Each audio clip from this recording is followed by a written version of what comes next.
All right, welcome here, everyone. Welcome to another Fearless Friday. For those of you who don't know me, my name is Meg Heppner, and I am the branch director for Happy Healthy Women in South Surrey, British Columbia.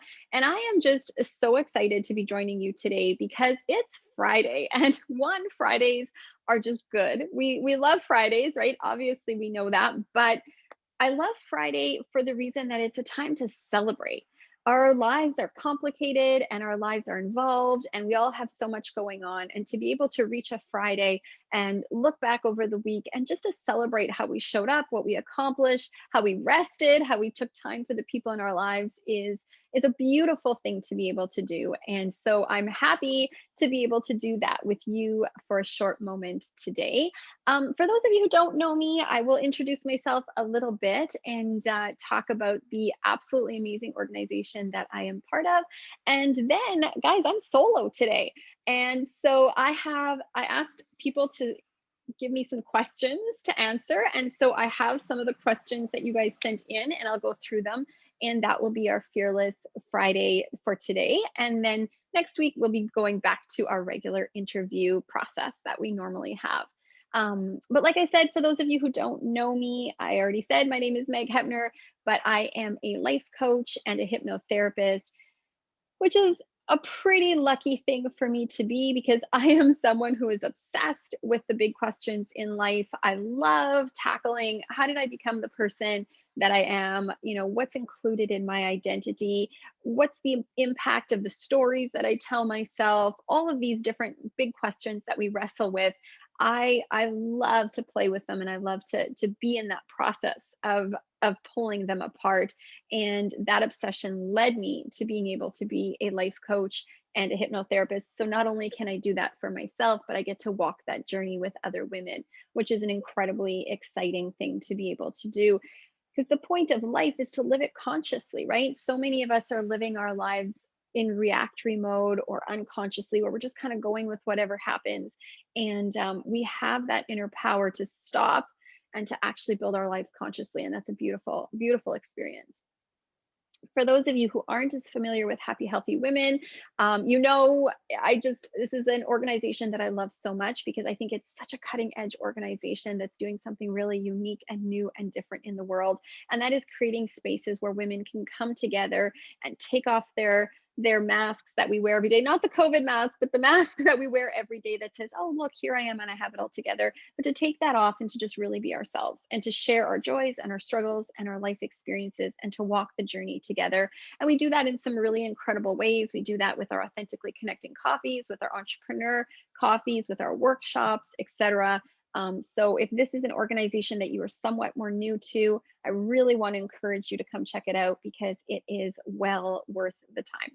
And so I think I'm ready for your questions. I wonder what you asked me.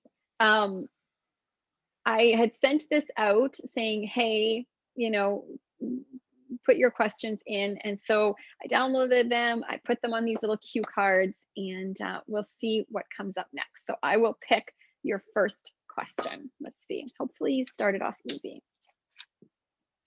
Okay, great. Good question. So the first question that came in, or that I picked that came in, is why would someone decide to get a coach? Great question. Um, it's such a fascinating thing because we are social human beings, right? We live with other people. And the beautiful thing about that is that other people can see things we can't see. We all have blind spots. And they're called blind spots for a reason, right? Because we cannot see them, but other people can. And so when we live in community with other people, and if we have the openness to listen to the feedback that other people give us, we can actually build a life that's more to our liking, that is more in alignment with our values. And so getting a life coach can be part of that process. Going to someone to say, let me tell you about my life. Let me tell you about my dreams. Let me tell you about my values. And then let me tell you about where I perhaps struggle or how I'm trying to put it together in a way that maybe isn't working for me.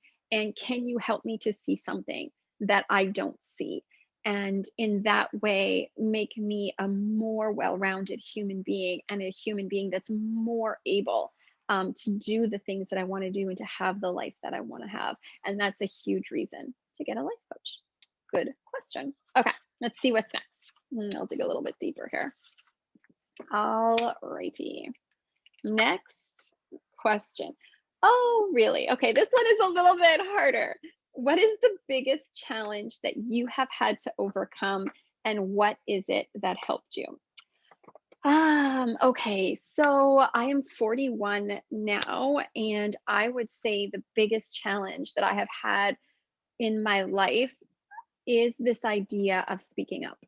Um, for some reason, the way I was conditioned or the way that I grew up, the lessons that I internalized was for some reason that my voice didn't matter. And I don't think anyone ever did that on purpose. It's just something that happened through the circumstances of my life. And I spent too much time um, holding in the things that I wanted to say. And so this idea of saying honestly what I thought and speaking up and sharing what was going on in my heart and in my head was something that I really had to learn how to do, and definitely had to break through some limiting beliefs and some challenges doing that. The thing that helped me the most, one, I got my own coach. So this was before I was a coach. I got a coach, and that worked really well because there was this constant encouragement and also accountability to doing it. And that was really, really beneficial. The other thing is I really worked on my own feelings of worthiness and my own feelings of self-love. Did not realize how depleted those things were and how that affected how I showed up in the world. And so really taking the time to look at myself and decide my own worth, and to really look at myself and go, in what ways am I do I value myself? In what ways do I treat myself with respect? That really helped me as well. So hopefully that helps you. All right, next question. Let's take a look. Oh, you guys were not being easy. What is the foundation of personal development? Um, I would say the foundation of personal development would be radical acceptance. I think that before you can move into a state where you go, what do I want to change, or what do I want to improve on, or play with that part of your personality, you first have to 100% accept yourself and love yourself as you are. And when you first have that acceptance, and when you first have that self love, you create a state of grace, right? And grace is, I don't need to change. I want to change, which is massively different. This idea of, I want to, be the most beneficial presence I can be in the world. I want to show up in a way that, makes me someone that is helpful to those people around me. That desire in you to better yourself, so to speak, instead of that, oh, I'm not good enough, there's something about me that needs to change, that I'm lacking in some area, there's something wrong with me and I have to hustle to try to fix that. That's a totally different way of doing personal development. So I think if you're going to do personal development in a really healthy way, starting with that foundation, of accepting yourself and loving yourself completely as you are, and creating that state of grace, is the foundation that you need. And the cool thing about grace is, when you decide, I don't have to change, when you really have that grace, you can access that desire to change because you want to, not because you feel like you have to. All right. Next question. Oh, interesting. I recently listened to your podcast. All right. So my podcast is called The Art of Being Human. You can listen to it on any of the ways that you listen to podcasts: Apple, Spotify, Buzzsprout, etc. And okay, so one of your talks was about self-love. Yeah. And you talked about the difference between self-love and self-care. Can you talk more about that? Yes, I can. So, one of the ways that our culture sometimes tells us we can experience self love is through self care. And so, and especially I feel like as women, we're encouraged, self care is getting your nails done, going for a massage, taking a hot bath, et cetera, et cetera. And I have found in my own personal experience that self care is the result of self love, but self care does not create self-love. I cannot go and get manicured and hair done and spa'd and then go, oh, now I'm worthy of love, right? But that it works the other way around. I love myself, therefore I take care of myself. And I think that that is a myth in our culture that we sort of need to look at, because I know a lot of women go out there and they do these things for themselves and then they're confused about why they don't feel better. And self love is a deeper thing than self care. Like I said, self care is something that comes from self love, but self love is something deeper, right? Self love is the validation of your own experience and this idea that you deserve a seat at the table. And so when you love yourself, you often are challenged in ways of setting boundaries, of speaking up, like I already said, of overcoming limiting beliefs, of, you know, really respecting your own experience and not dumbifying it or putting it down. Those are the ways that you love yourself. And when you do that, then yeah, you go care for yourself, right? You go and you take care of yourself physically, and that's a beautiful thing. But the self-care does not result in self-love, but the self-love does result in self-care. So hopefully that helps. If you haven't listened to the podcast, you could listen to it and maybe that will help even more for those of you who haven't. All right, what's next? Oh, good question. What is the first event you would attend if you were new to Happy Healthy Women? All of the events are amazing. I will have to start with that caveat. They're all extremely good events. I would attend them all. But if you were going to choose one to do first, I would definitely do the Authentically Connecting Coffees. They're a great, easy way to just take a look at the community and see what we're about. And it's a way to just see, hey, what kind of things are being talked about in this community, what type of women are showing up, what's the expectation of being part of this community. It's a really fun and easy way of doing that. So if you're new to Happy Healthy Women and you're going, how do I take that first step, I definitely would say an Authentically Connecting Coffee is for you. But really, you can start anywhere. All right, next question. Oh, this is a great follow-up question. If someone is part of Happy Healthy Women, what could potentially be their next step? Okay, so I'm assuming, that you've been involved and you're going, okay, how do I get involved a little bit deeper? One is attend more events, obviously. If you were coming to the coffee or the book club or the entrepreneur thing, branch out and see what else is out there and try other events. The other thing is we are across Canada. So you could also try different events in different provinces because that is always fun. Every province seems to have its unique spin on things. So that's a great way to take a next step. If you find yourself attending a lot of events, another great thing is to become a wellpreneur because that gives you a lot of different access to events that you can go to for a discounted amount or just gives you other access to different Facebook pages, etc. So you should totally try that. And there's a monthly fee to that, but it's quite minimal. So it's definitely a great way of getting yourself into the community even more. If you are a business owner or you feel like you have something to share with the larger community, you can become a trailblazer.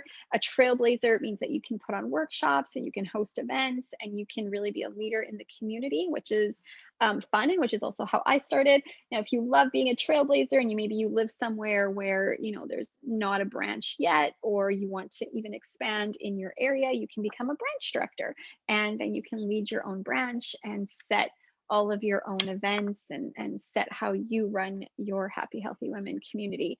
So kind of a stairway up, or that's just a stairway. I don't know. Anyway, that would be your next step. And so hopefully that helped whoever asked that. All right, next one. What is your motto in life? This is an easy one.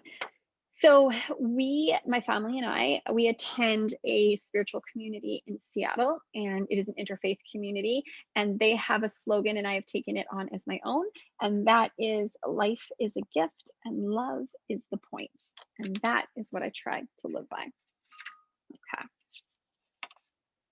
Oh, good question. So how does hypnotherapy work? That's an awesome question. Hypnotherapy, it's a really, really neat thing because we all assume that our conscious mind is what controls us. And it's actually our subconscious mind that controls us. And we can sometimes have a hard time accessing that. And so we can do all kinds of different therapies and we can talk and talk and talk, but it's all kind of affecting the conscious mind. And so if you really want to get to something, in a quick amount of time and you want to make a massive impact, what you can do is hypnotherapy, which takes you into your unconscious or your subconscious and sends it messages on how to behave differently because your subconscious mind affects your conscious mind, which then affects your behaviors and the way that you show up. And so that is kind of a quick way to bypass it. If you're a very cerebral person, if you're the type of person that does a lot of thinking, hypnotherapy is a great way of doing it because you can just bypass all that thinking and get right into the root of the challenge that you're having.